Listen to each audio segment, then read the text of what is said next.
Washington Rodrigues, o Apolinho, fez história no rádio e marcou gerações de ouvintes, principalmente no Rio de Janeiro. Apesar da fervorosa paixão pelo Flamengo, conseguiu transitar como poucos pelas torcidas dos rivais. A relação com o futebol, inclusive, começou ainda nos tempos de goleiro de futsal e chegou à beira do gramado no clube de coração. O jornalista morreu ontem 15 aos 87 anos. Ele estava em meio a um tratamento de câncer. Começo na rádio Washington Carlos Nunes Rodrigues. Nasceu em 1 de setembro de 1936 e era um carioca do Engenho Novo. A juventude dividia o tempo entre a função de bancário e a de goleiro de futsal no já extinto Raio de Sol, time de Vila Isabel. Foi durante um período fora das quadras, para a recuperação de uma lesão, que recebeu o convite da Rádio Guanabara para uma espécie de consultoria ensinando as regras do esporte. Com essa aproximação, foi chamado a fazer parte do programa Beck Parado em 1962. Surge o Apolinho, o jornalista se tornou Apolinho na Rádio Globo. À época, a rádio havia comprado um microfone sem fio que era utilizado pelos astronautas da missão Apollo 11. Lá vai o Washington Rodrigues com seu Apolinho, dizia Odir Amaral. O Apolinho rapidamente pegou entre os arquibaldos e geraldinos,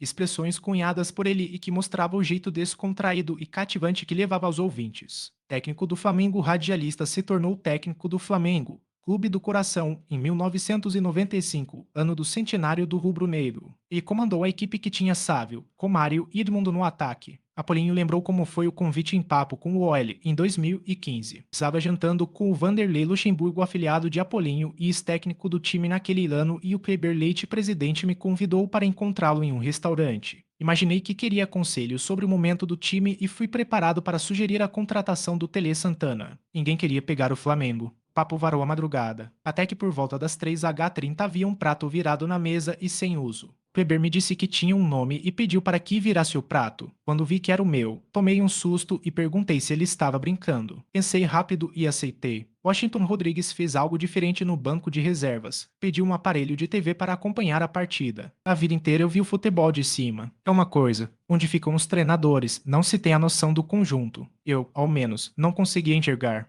Então tive essa ideia, explicou, em entrevista ao Museu da Pelada. A passagem foi modesta em termos de resultados. Foram 26 jogos, com 11 vitórias, 8 empates e 7 derrotas. Este período foi vice-campeão da Supercopa Libertadores. Ele ainda teve uma passagem como diretor técnico do Rubro Negro, em 1998. Show do Apolinho, o Apolinho deixou o cargo de diretor do Flamengo para trabalhar na Tupi, emissora onde esteve até os últimos dias. Foi lá que esteve à frente do Show do Apolinho, programa que ia ao ar de segunda a sexta, das 17h às 19h. Quando entrei na Tupi, em 2009, existia um mantra: se for bem no Show do Apolinho, terá sucesso daqui em diante. Com 3 meses, ainda estagiando, me escalaram para um treino do time B do Flamengo, na Gávea, enquanto os titulares estavam fora do Rio para um jogo da Copa do Brasil. Aquela terça, as pernas tremiam sob a responsabilidade de cumprir a tarefa, mesmo que fosse por 1 minuto e meio no ar. Tarefa concluída e dali em diante foram outras entradas, conta o repórter Renan Moura, hoje na Rádio Globo. Todo repórter que teve a honra de falar no Show do Apolinho precisa marcar isso na carreira. Era um cara caprichoso, detalhista, bem-humorado, criativo, teimoso como tinha que ser. Nos dois sentidos. Cobrava quando tinha de cobrar, mas nunca teve vergonha de elogiar quando tinha de elogiar. Isso fez dele um cara diferente. Cobrir o Flamengo no Show do Apolinho era a maior responsabilidade que alguém poderia no Rio de Janeiro. Foi um dos maiores rubro-negros de todos os tempos e, certamente, deixa uma lacuna no rádio que dificilmente vai ser preenchida. Acredito até que a forma de fazer rádio daqui pra frente vai mudar,